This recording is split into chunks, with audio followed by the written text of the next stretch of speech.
बच्चों कैसे हो। आज हम क्लास 11th का जो चैप्टर 3 है उसका नाम है पृथ्वी की आंतरिक संरचना। इसको आज हम डिटेल से पढ़ने जा रहे हैं। इसके पिछले क्लास में मैंने आपको बताया था कि पृथ्वी किस तरह से बनी, ब्रह्मांड का निर्माण कैसे हो, मैंने पूरी कथा आपको सुना दी थी। आज हम देखेंगे पृथ्वी तो है, हम पृथ्वी के ऊपर के बारे में जानते हैं कि पृथ्वी के ऊपर पेड़ है, पौधे है, पहाड़ है, पर्वत है, घर है, रोड एक्सेट्रा बहुत कुछ है। लेकिन पृथ्वी के अंदर क्या है इसके बारे में आज हम जानने की कोशिश करेंगे। तो आपको मैं एक पहले डायग्राम से समझाता हूँ। देखिए ये है अपना पृथ्वी, ठीक है, ये है अपना पृथ्वी। पृथ्वी के ऊपर क्या होता है, पहाड़ है, कहीं पर घाटियां है, कहीं पर घाटियां इस तरीके, कहीं पर समुद्र है, समुद्र सी बना देते हैं ऐसे, कहीं पर पेड़ है, हर चीज है, इंसान है, ठीक है, हर चीज है। लेकिन यहाँ पे हमें जानना है कि पृथ्वी के अंदर क्या है। देखिए पृथ्वी के जिसके ऊपर हम रहते हैं, जिसके ऊपर मैं खड़ा हूं, आप सब जिसके ऊपर हो, इसको कहा जाता है स्थल मंडल, स्थल मंडल, या इसको एक और कहते हैं क्रस्ट, क्रस्ट कह लो या भूपर्पटी, ठीक है। इसके बारे में तो हमें पता है, लेकिन अंदर क्या है पृथ्वी के अंदर, इसके बारे में आज हम इस चैप्टर में जानेंगे कि पृथ्वी के अंदर क्या है, ज्वालामुखी क्या होते हैं, भूकंप क्या होता है, भूकंप के तरंगे क्या होते हैं, पूरी इस चैप्टर को आज देखेंगे। सबसे पहले पृथ्वी के अंदर, असल में पृथ्वी तीन नहीं 4 लेयर में बटी है। मुख्य तौर पर 3 है, लेकिन यहाँ पर 4 तरीके के लेयर है। सबसे जो ऊपरी लेयर है जिसमें हम रहते हैं, इसको कहा जाता है, इसको सबसे ऊपरी लेयर वाले, चलो थोड़ा और ऊपर बनाते हैं, इस वाले लेयर को कहा जाता है क्रस्ट, क्रस्ट कह लीजिए या भूपर्पटी, परपटी, परपटी, ठीक है। दूसरी वाली जो लेयर है, देखिए जहाँ पे क्रस्ट खत्म होता है, क्रस्ट लगभग लगभग 100 किमी, 100 किमी मान लीजिए। इसके बाद एक और लेयर शुरू होती है इस तरीके की, मतलब ऐसे नहीं दिखती, लेकिन मैं ऐसे डायग्राम में बना देता हूँ समझने के लिए। इसको कहा जाता है मेंटल, वो वाला मेंटल नहीं, इसका नाम ही मेंटल है। यहाँ पे आपको मिलेगा मैग्मा, मैग्मा बोले तो लावा, या लावा कह लो। लावा क्या होता है, आपने देखा होगा मूवीज वगैरह में कि ज्वालामुखी जब फटता है, या ज्वालामुखी के अंदर से एक लाल रंग का गर्म पदार्थ निकलता है, लिक्विड, उसे लावा कहते हैं या मैग्मा कहते हैं। मैग्मा तब कहते हैं जब वो ज्वालामुखी के अंदर हो, यानी पृथ्वी के अंदर, और जब पृथ्वी से बाहर आ जाए उसको कहा जाता है लावा। इसके बाद आता है, इसके बाद, ठीक है, इसके बाद आता है, इसको कहते हैं मैं यूं बना देता हूँ गोला सा, ठीक है, वैसे गोला सा तो नहीं है, इसके बाद का पूरा हिस्सा जो है इसको कहा जाता है कोर, कोर कह लीजिए या क्रोड कह लीजिए, ठीक है। तो सबसे ऊपर क्रस्ट हुआ, फिर मैग्मा हुआ, यानी मैग्मा कह लो या मेंटल कह लो, मतलब, ठीक है। और तीसरे नंबर पे आ गया कोर, या हिंदी में लिखते हैं क्रोड, ठीक। ये जो क्रोड है, ये इसे पृथ्वी का इंजन भी कहा जाता है, क्योंकि ये घूमता है तो पूरी पृथ्वी घूमती है, ठीक है। तो सबसे ऊपर क्रस्ट, मेंटल और कोर। ये कोर जो है ये भी 2 भागों में बटा हुआ है, एक है बाहरी कोर, एक है, ये कोर भी 2 भागों में बटा है, एक है बाहरी कोर, बाहरी, और एक है आंतरिक, इसके अंदर वाला हिस्सा, ये वाला हिस्सा है ना, इसे कहते हैं आंतरिक कोर। क्या कहते हैं, आंतरिक कोर। तो एक हो गया बाहरी और एक हो गया आंतरिक, ठीक है। तो पृथ्वी के अंदर क्या है, पृथ्वी के अंदर सबसे ऊपर एक क्रस्ट है जिसे भूपर्पटी कहते हैं, फिर मेंटल है जो कि पूरा मैग्मा से बना हुआ है, पूरा लावा से बना हुआ है।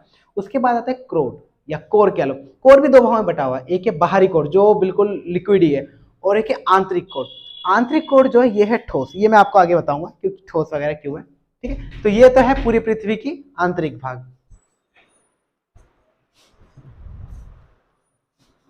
ठीक है। तो देखिए बच्चों, अभी आपको मैंने पूरा पृथ्वी के अंदर का हिस्सा बताया। अब सवाल ये है कि पृथ्वी के अंदर इतना कुछ है और ये सब हजारों किलोमीटर तक गहरा है, यानी अगर मैं पृथ्वी बना दूं ऐसा, और यहां से लेकर अगर मैं खुदाई करते रहूं और बिल्कुल सेंटर तक पहुंचूं, तो पृथ्वी का जो पूरा ये त्रिज्या है, त्रिज्या कह लो या फिर आप इसका आर का रेडियस कह लो, इसकी पूरी गहराई ये 6370 और कहीं कहीं पर 71 किलोमीटर है अप्रोक्स, इतना हजारों किलोमीटर तक पृथ्वी अंदर से गहरी है।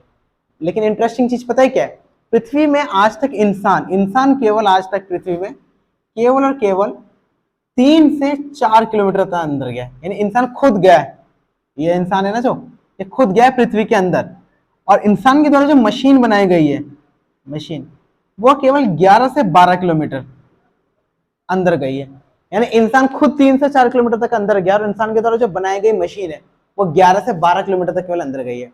अब सवाल ये है कि जब इंसान खुद इतना कम दूरी तक, गहराई तक गया हुआ है और उसकी मशीन भी, तो इंसान को कैसे पता चला कि यहाँ पर क्रस्ट है ये पूरा, फिर मेंटल है, फिर कोर है, क्योंकि इसकी तो गहराई तो बहुत ही है।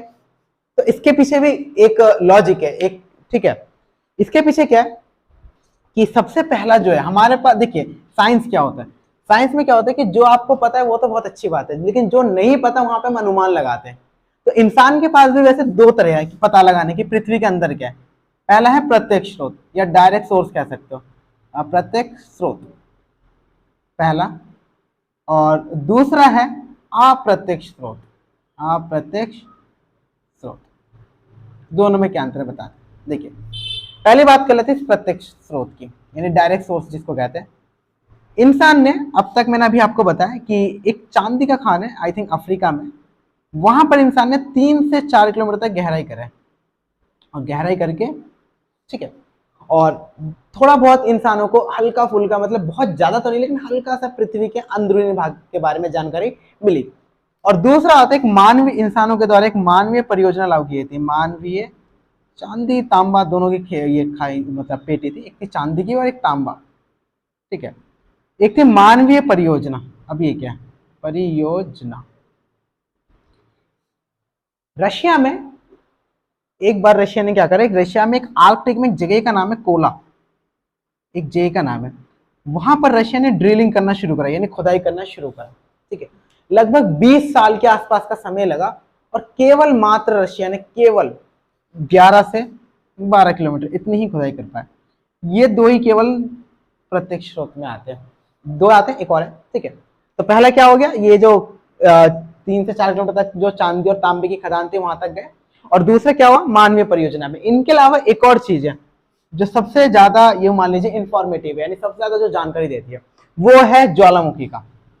वो क्या है ज्वालामुखी। अब देखिए होता क्या है ज्वालामुखी, अब मान लीजिए ये है एक ज्वालामुखी, ठीक है। अब ज्वालामुखी के अंदर से क्या निकलता है मैग्मा, बिल्कुल है, मैग्मा निकलेगा ज्वालामुखी के अंदर से, क्या निकलेगा मैग्मा। अब देखिए मैग्मा जमीन के अंदर से निकला और बाहर आते ही क्या बन जाता है लावा बन जाता है, सही बात है। ये लावा क्या होता है पृथ्वी के बाहर ऐसे करके फैल जाता है, जिस तरीके से ही कोई ज्वालामुखी फटता है कोई नहीं फटता, कुछ की आकृति ऐसी होती है, कुछ की आकृति बिल्कुल प्लेन टाइप की होती है, अलग अलग तरीके के हैं।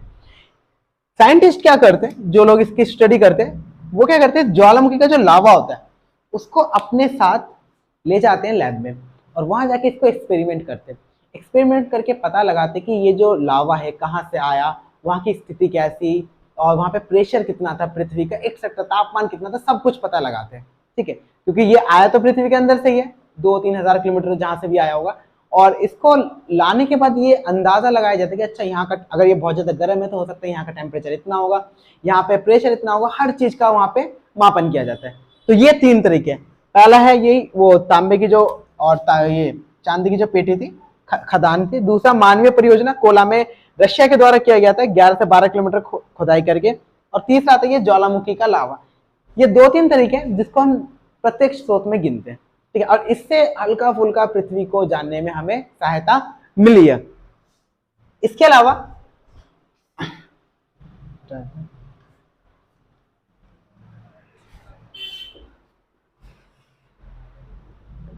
प्रत्यक्ष हो गया डायरेक्ट, अब होता है अप्रत्यक्ष स्रोत।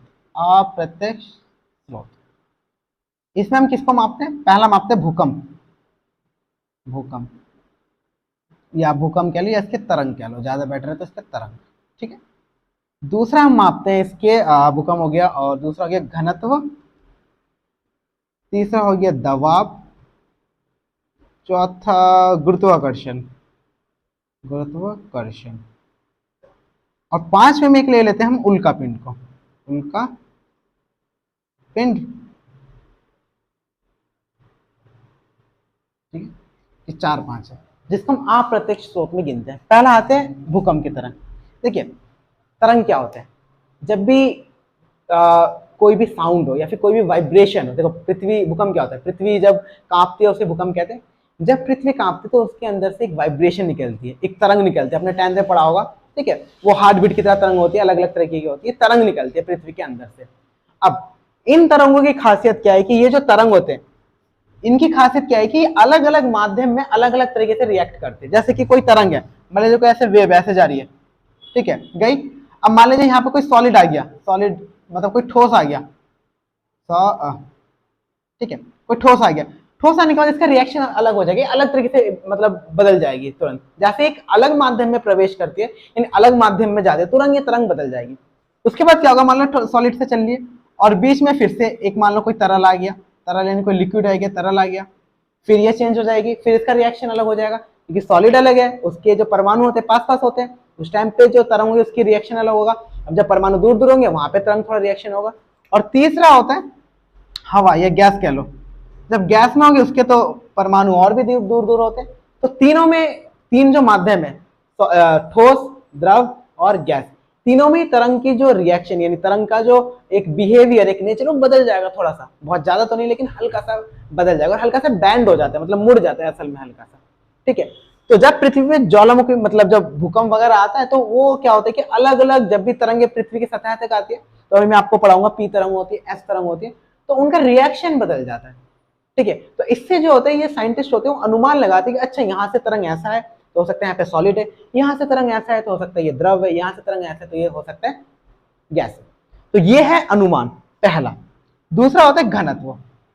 अब देखिए घनत्व क्या है, पृथ्वी में आपका क्या क्या हो गया, क्रस्ट हो गया, मेंटल हो गया, ठीक है, और कोर हो गया, ये तीन है। तीनों में जो पदार्थ का जो घनत्व है वो अलग अलग है। क्रस्ट में कम घनत्व है, क्रस्ट में आपको मिलेगा लगभग 3 ग्राम पर सेंटीमीटर स्क्वायर, ठीक है, पर सेंटीमीटर स्क्वायर नहीं क्यूब, घनत्व तो क्यूब में ही मापते हैं। ठीक है, क्रस्ट में 3 ग्राम और कहीं पर 2.7 ग्राम में होता है। ठीक है, यहाँ पे मतलब आपको 1 सेंटीमीटर क्यूब, मतलब 1 सेंटीमीटर क्यूब का कोई पदार्थ अगर आपको मिला तो उसका वेट लगभग 3 ग्राम के आसपास होगा। वहीं जब आप ये मेंटल में जाते हो तो ये लगभग 3.7 ग्राम पर सेंटीमीटर क्यूब हो जाता है। और जब आप कोर में जाते हो, कोर में तो अलग है, कोर में एक होता है बाहरी में, बाहरी में आपको लगभग 5 ग्राम के आसपास मिलेगा। ठीक है, 5 ग्राम सेंटीमीटर क्यूब, और आंतरिक कोर में मिलेगा लगभग 13 ग्राम सेंटीमीटर क्यूब।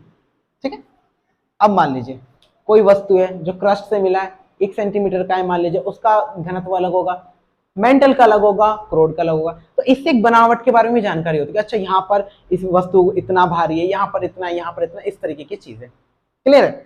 अगला होता है दबाव। अब देखिए पृथ्वी के आप अंदर जाएंगे, जैसे मान लीजिए मेरे हाथ में मान लीजिए एक किताब है, थोड़ा दबाव पड़ेगा, एक और किताब है, थोड़ा और दबाव पड़ेगा, और किताबें में जितना दबाव डाल दूंगा मेरा हाथ झुकता जाएगा, क्योंकि दबाव पड़ रहा है, प्रेशर पड़ रहा है। और जितना ज्यादा प्रेशर पड़ेगा, अब मान लीजिए मैंने बहुत कुछ अपने हाथ में रख दिया और कई सालों तक रखूंगा, तो मेरे हाथ की दो जो हाथ है, एक वाला ये वाला जो हाथ है इसका कुछ बनावट बदल जाएगा, हो सकता है मेरी उंगलियां टेढ़ी हो जाए, कुछ भी हो सकता है एक्सेट्रा, हो सकता है हाथ ही टूट जाए। ठीक है, तो जब जितना ज्यादा प्रेशर पड़ता है तो पृथ्वी के अंदर की जो चीज है उस अकॉर्डिंग बदलती रहती है, जैसा दबाव वैसी वस्तु, जहाँ पे कम दबाव है वहां पे ज्यादा होगा, जहाँ पे ज्यादा दबाव है वहां पे अलग होगा। तो दबाव से हम पता लगा सकते हैं अच्छा यहाँ पर बनावट ऐसी होगी, यहाँ पर बनावट ऐसी होगी। क्लियर है। अभी मैं आपको कोर का जब बताऊंगा तब मैं बताऊंगा कोर जो है बाहर से बिल्कुल तरल है, बिंदास, लेकिन अंदर जो है सॉलिड है। क्यों है? वो दबाव की वजह से, इतना ज्यादा कोर के ऊपर प्रेशर है, इतना ज्यादा, तो पूरी पृथ्वी का ही प्रेशर है उसके ऊपर, कोर के ऊपर बीचों बीच है। तो वो क्या होता है, वहां पे जो परमाणु है, जो भी वस्तु है, बिल्कुल सिकुड़ जाते हैं, सिकुड़ कर ठोस हो जाते हैं। समझ में गया? तो ये हो गया गुरुत्वाकर्षण, सॉरी दबाव। अब आता है गुरुत्वाकर्षण। तो गुरुत्वाकर्षण में देखा गया है कि कहीं कहीं पर गुरुत्वाकर्षण ज्यादा है, कहीं पर गुरुत्वाकर्षण कम है, और सबको ही पता है गुरुत्वाकर्षण पदार्थ के ऊपर निर्भर करता है, जहां पे जैसा पदार्थ वहां पे उस तरीके का गुरुत्वाकर्षण बल बनता है। ठीक है, और अलका नहीं, अगला अगला आता है उल्कापिंड। उल्कापिंड देखिए, उल्कापिंड क्या होता है कि पृथ्वी के अंदर से जो बड़े बड़े चट्टाने होते हैं, कोई बड़े कोई छोटे, कुछ जो इतने बड़े कि जैसे जिन्होंने डायनासोर को ही निपटा दिया था, तो इस तरीके के चट्टाने या फिर कह लीजिए पिंड आते हैं, पिंड, ठीक है, या सेलेस्टियल बॉडी कहते हैं। ये क्या होता है कि पृथ्वी से आके टकराते हैं। अब इंटरेस्टिंग चीज ये है कि ये जो उल्कापिंड है, ये जो उल्कापिंड है, ये भी इनकी भी बनावट जैसी है, और ये हुबहू पृथ्वी भी वैसे ही है, मतलब ड्राइंग में तो नहीं, थोड़ा ऊपर बना देता हूँ, मतलब उल्कापिंड जैसे है, उल्कापिंड वैसे ही बराबर है किसी पृथ्वी। क्योंकि ऐसा साइंटिस्टों का मानना है, ऐसा मानना है कि पृथ्वी की जब बनावट हो रही थी तब भी उल्कापिंडों की बनावट हो रही थी, तो उल्कापिंड भी उन्हीं पत्थरों से, उन्हीं तरह से बने जैसे पृथ्वी बना है। तो अगर हम उल्कापिंडों का अध्ययन करें, क्योंकि कोई छोटा मोटा अगर पृथ्वी में आके टकरा आता है तो उनको साइंटिस्ट लैब ले जाते हैं, तो अगर हम उनको सही से पढ़ ले बिल्कुल अच्छी तरीके से, तो हम ये पता लगा सकते हैं कि उनके अंदर क्या है। जब उनके अंदर पता लगा सकते हैं तो हम ऐसा मान लेते हैं कि पृथ्वी के अंदर भी यही होगा। ऐसा होता है ना बिल्डिंग वगैरह बनाने के टाइम, एक छोटा सा पहले प्रोटोटाइप बना लेते हैं छोटा सा, कि ऐसा ही बिल्डिंग होगा, बनेगा।